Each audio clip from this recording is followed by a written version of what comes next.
isang punto ng buffet. Oh. Kain na eh. Kaya po tayo mga kabayan, ha?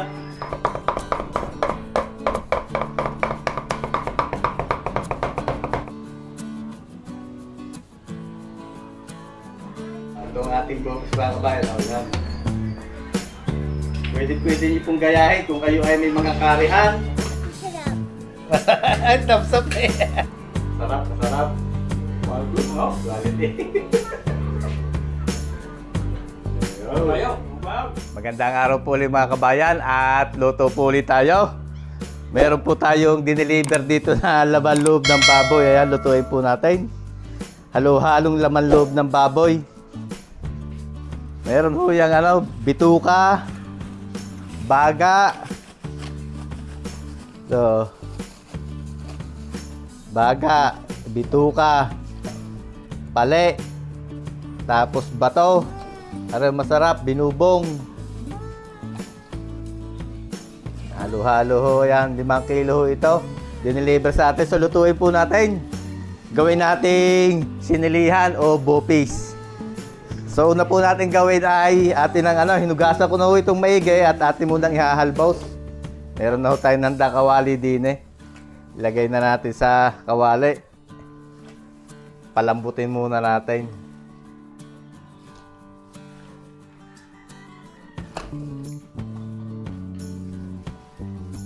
Alright. Sabawan na ho natin.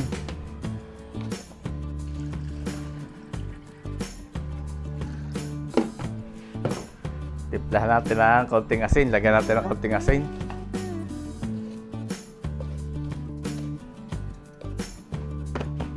Tsaka ho, lagyan natin ng konting suka. Malinis na ho yan. At nila papalambutin. Hintayin po natin lumambot.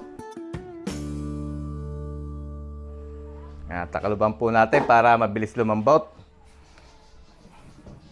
Yan, habang pinapalambot po natin, ating niahalbos yung ating laman loob. Piprepare tayo ng ating mga sahog. Meron tayo dito labanos, carrots, bell pepper, siling sigang, sibuyas at bawang. Unahin po natin itong labanos. Pwede rin po kayo maglagay pa ng ibang extender na gulay dito sa bopis.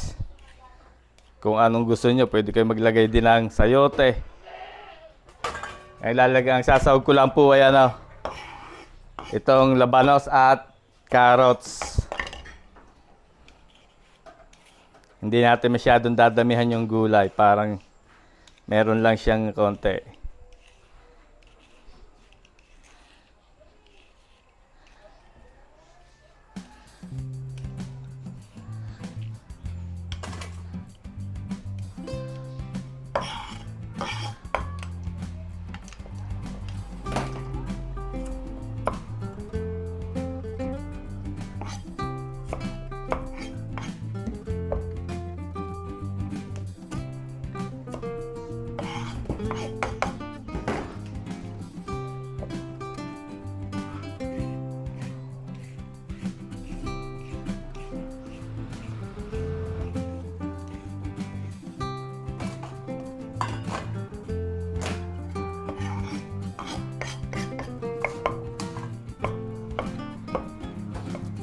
Lagayatin lang po natin ito ng cubes. Cubes na maliliit.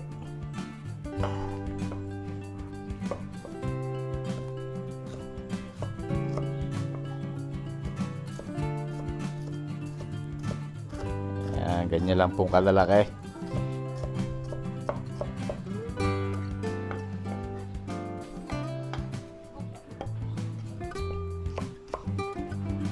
Yung labanos, pares lang po sila ng gayat.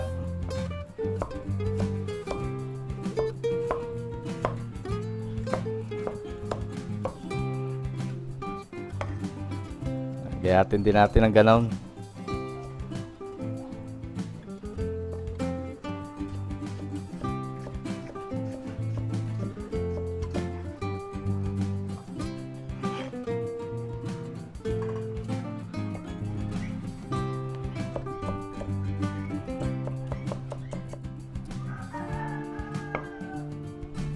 Ito naman pong ating sili. Bell pepper. Atsal, kung tawagin ng iba, atsal. So, linisin lang po natin maigi. Tanggalin natin yung buto at saka yung mga puti. Gayatin lang po din natin ng maliliit katulad ng ginawa natin doon sa labanos at carrots.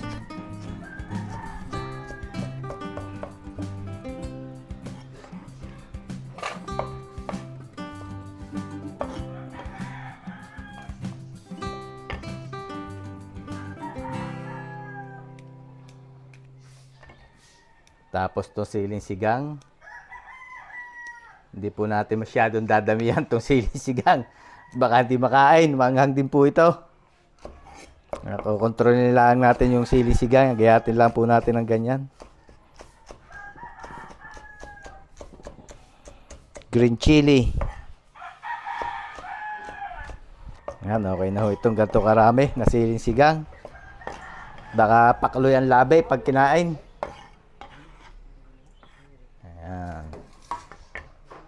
Kahit naman po tayo ng panggisa. Sibuyas. Sibuyas muna. 3 sibuyas.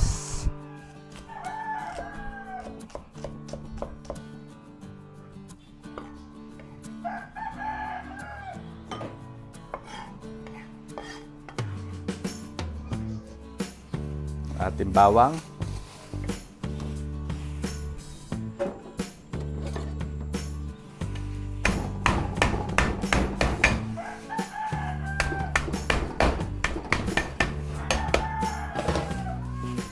Binalot po natin sa plastic para di nanalsik. Mahirap panlimot.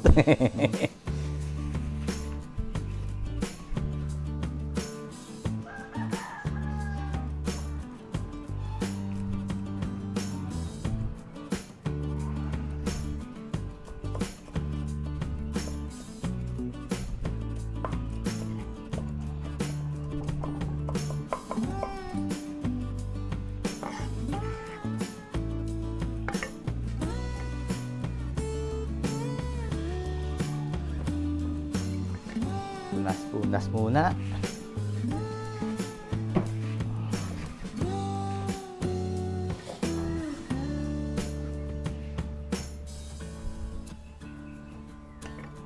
Alright, nandito na ho yung ating mga gagamitin.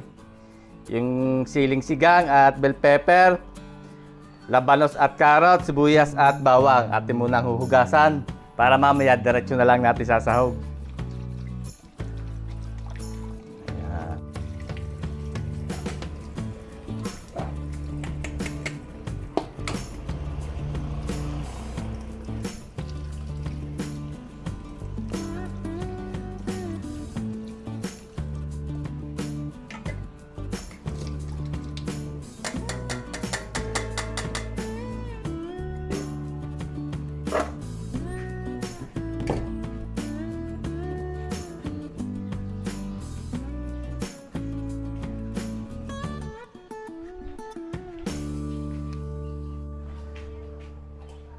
Buksan po natin, testingin natin. Alright, pwede na po ito. Hindi natin kailangan palambutin ito ng malambot na malambot mga kabayan at lulutuin pa po natin ito. Hahanguin na po natin. Tayo muna natin yung apoy.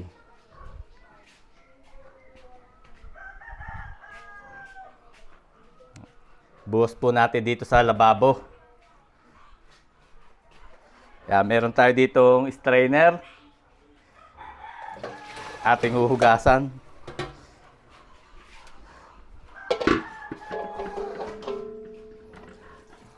Hugasan po nating maigi. At ating papalamigin.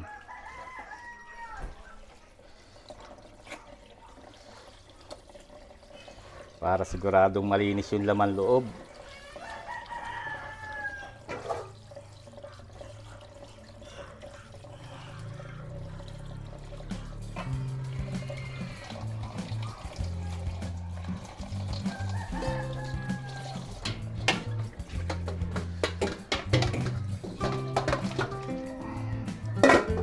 Alright, papalamigin lang po natin to tapos ay ating gagayatin.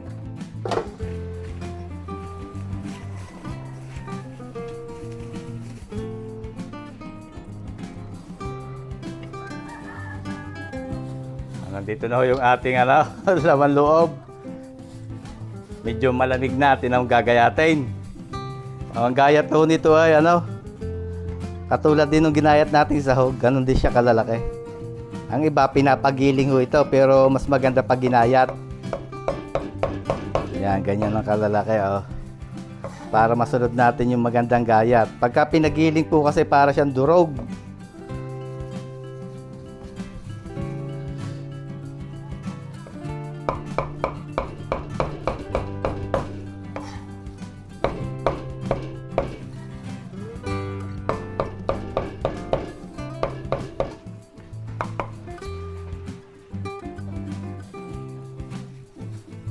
Yung bato, yan, tatanggalin po natin yung nasa gitna, yan, yung maputi, tanggalin nyo po yan at meron niyang malansang amoy o mapanghi.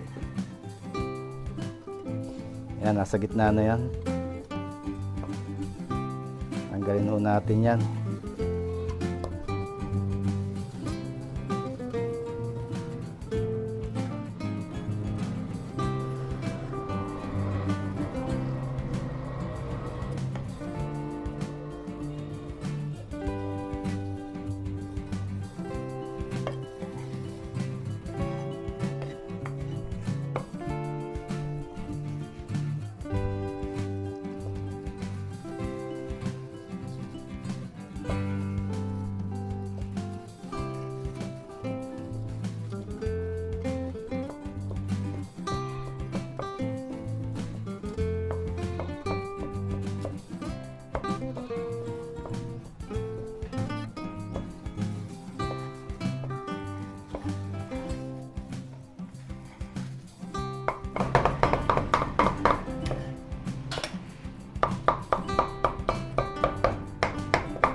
Buhayin na po natin ang apoy at papainit tayo kawali. Isalang na natin yung ating bopis. Napakasimple lang naman po nitong lutuin at napakadali. Yan, mainit na po yung ating kawali. Maglagay na tayo ng mantika.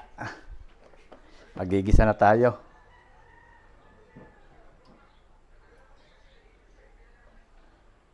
Gagawa po muna tayo ng atsuete oil. Meron na ako din ng aswete. Aswete seeds. Ang gagamitin natin.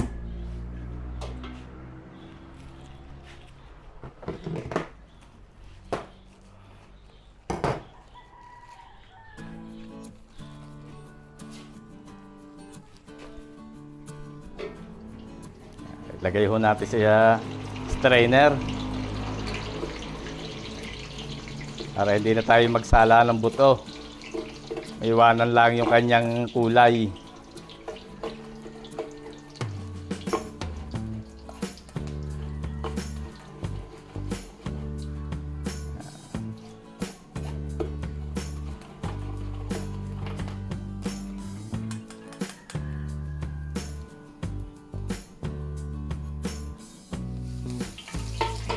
Yan, meron na ho tayong aswete oil. Yun ang magpapakulay sa ating bopis. Pwede na po tayong mag-isa. Maglagay na tayo ng bawang.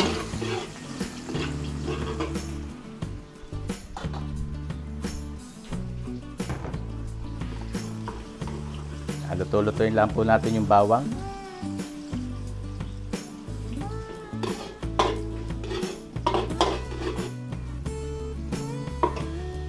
Pag mabango ng bawang, lagay na po natin sibuyas.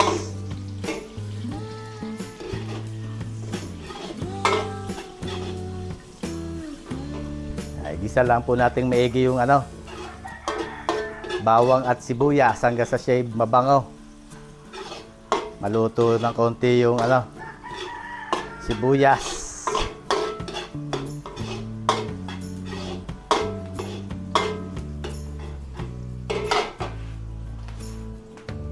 Pwede na po nating lagay yung ating ano, laman loob na ating tinadtad.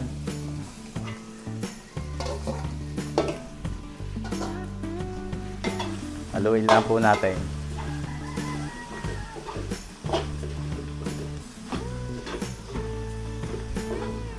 Kulay bopis na kagad. Dilaw na eh.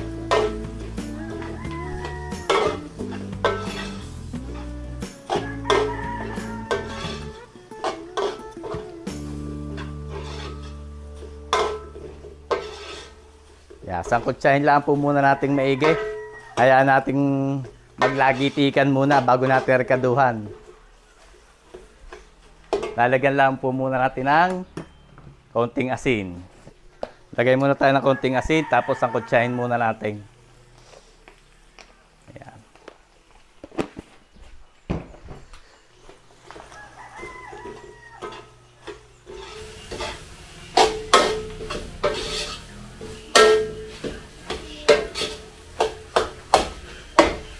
Parang maputla. Ano, botsog charap? Parang maputla. Dadagdagan po natin lang. Nagtunaw ko din nilang aswete. Dadagdagan natin lang ano, kulay at pangit po yung bupis pag maputla. Ayan. Yun. Kailangan ganun ang kulay.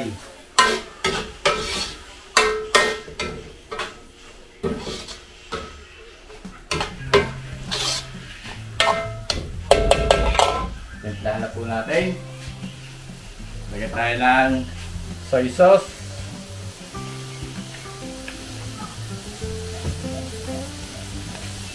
Haluin muna natin bago tayo maglagay ng suka. Dahil pag nilagyan po natin ng suka ito ay hindi po muna natin nahaluin. Tapos paminta. Lagyan natin paminta.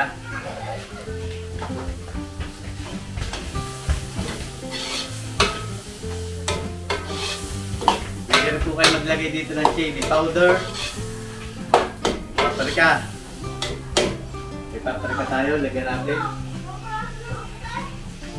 Lagay po tayo ng paprika.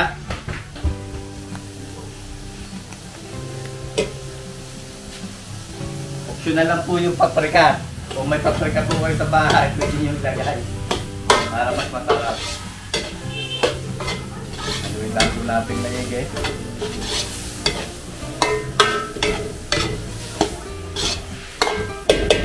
Tapos, lagyan natin ang suka. Sukang DS. Huwag po muna natin haluin, hayaan natin kumulo. Para hindi mahilaw yung suka.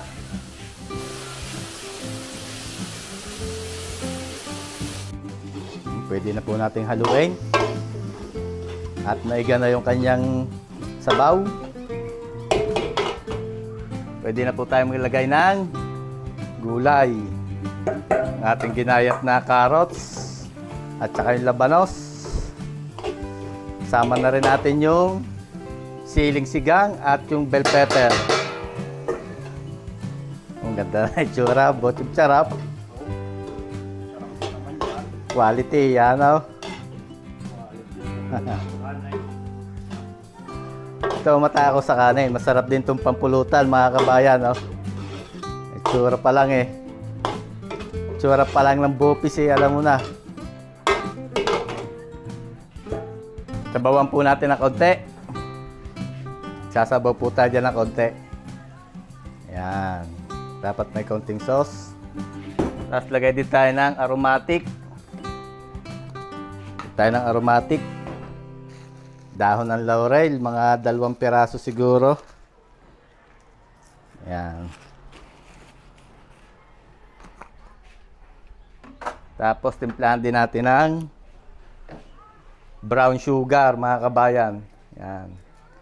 Lagyan natin ng kaunting brown sugar. Yan nagmagno-neutralize ng lasa. Bango, no, bochog charap. Oh, may baho na ka. May baho tayo dyan. Yan. Atin lang po itong kukuluin.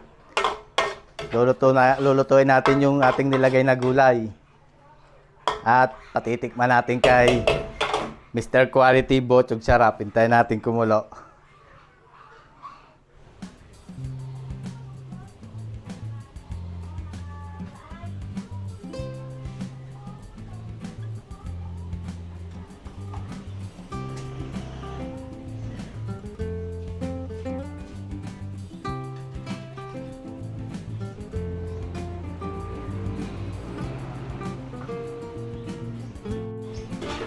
Okay na ito mga kabayan, lasa ng katalong nasa aming palaan. Patikman natin kay Bochog Sarap.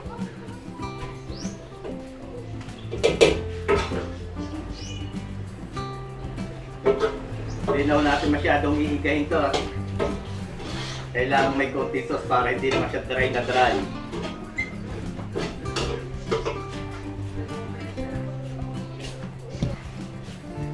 Para sulit ang tikim. Sasandukin sa apoy natin. Sandayin natin ang apoy. Sasandok na natin si Bochog Sarap. Ang aking paborito. May baho ka. Magkano sa taka lang sa karagdariya? Mga 50. Kaya, bali ang pagka-16, dapat mga 50 lang. Ka? Yan, itikman na mga kabayan ni Bochog Sarap. Quality na naman ito. Mga kabayan ay, asbok ay. Sarap na naman ito sa bahaw. Ngunit, sarap. Sarap, sarap. Good, no? Quality. Kayo, mabaw. Kain na tayo mga kabayan. So hanggang dito na lang tayo mga kabayan at kami mananghalian muna kahit may kumain na. Tiranghali po ang aming tiranghali ang aming luto. Alauna na. Ito ang ating box mga kabayan. O yan. Pwede niyo pong gayahin kung kayo ay may mga karihan o mga fast food, restaurant. Quality mga kabayan. Yeah, maraming salamat mga kabayan sa inyong panonood. Sana po ay may natutunan kayo kahit paano. At hanggang dito na lang po tayo. Maraming po salamat ulit. At ingat po lagi tayong lahat at God bless po sa ating lahat. Sana po ay magkita-kita tayo ulit sa susunod ko pang mga videos.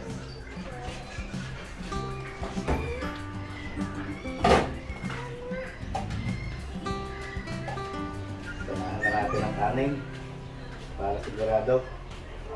Konting kanin lang. Tapos, isang bunto ng bupes. Oh. Ang kain ay. Kaya po tayo mga kabayan, no? Wala nang halian muna. Manghang yan. Ang lasa? Masarap. Ay, thumbs up eh. Walang o si Nick, so... Oh, Chocoboy! Oh, si Chocoboy nagmamadali eh.